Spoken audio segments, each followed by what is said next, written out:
My name is Jonathan Cons, and this morning we're going to start things off with a little bit of an illustration here. Here we have Jim, Steve, and Richard. Jim's going to represent our minimum wage earner at $7.25 an hour.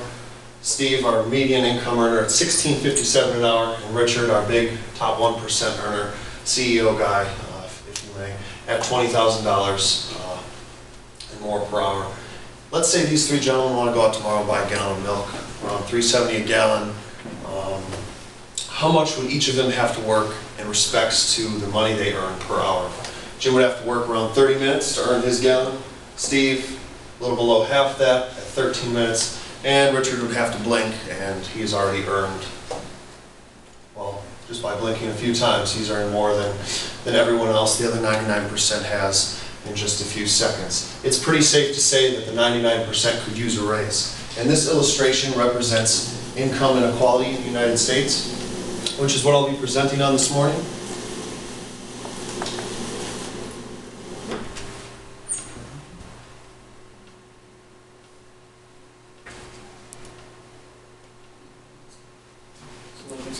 Oh, is it?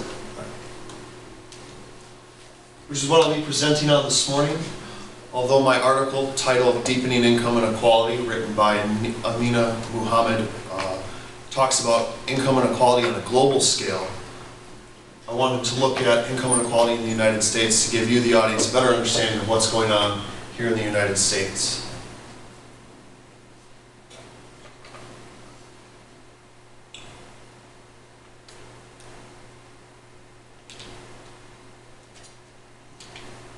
Further defining the problem, we look at income inequality as defined as the unequal distribution of household or individual income across the various participants in an economy.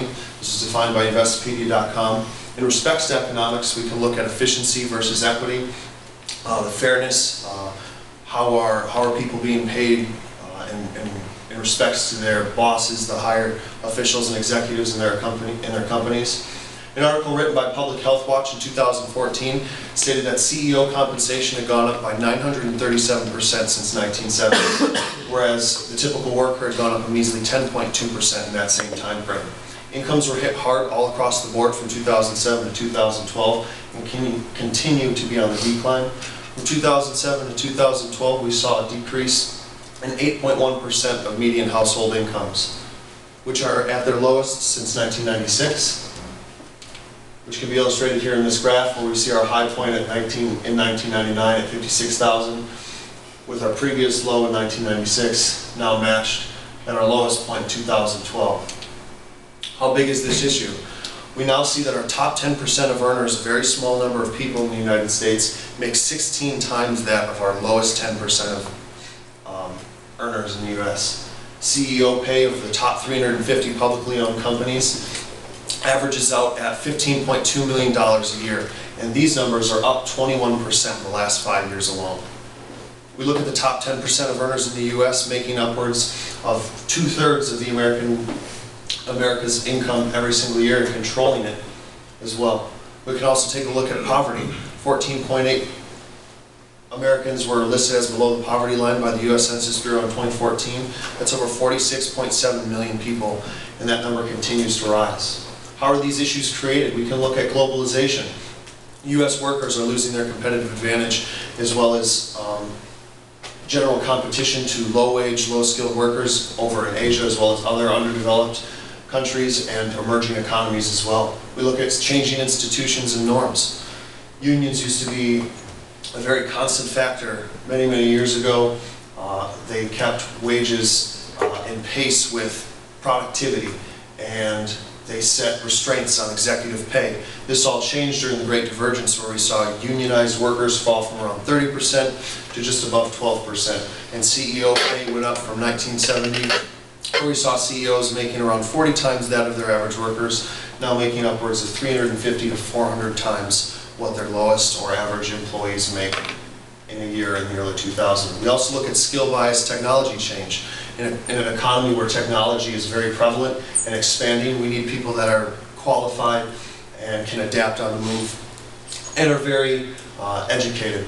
So we now value brain rather than brawn. What are some possible solutions? We could raise minimum wage. At $7.25 an hour, it's impossible for the average parent worker in the United States to stay above the poverty line. If we were to raise minimum wage to just above $10, we'd see over 6 million people out of poverty and over 23 million workers instantly affected, as well as a slight rise in the economy. We need to tax the rich at a reasonably rate. A recent article talked about Warren Buffett pays less in taxes than his secretary, and he's one of the richest people on the face of the earth.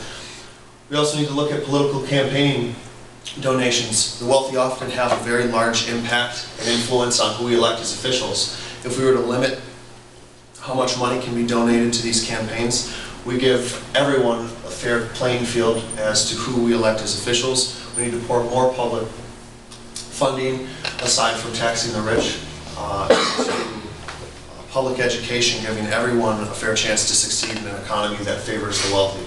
Furthermore, what are some questions that we can ask in relations to income inequality? On a global scale, how will these issues relate?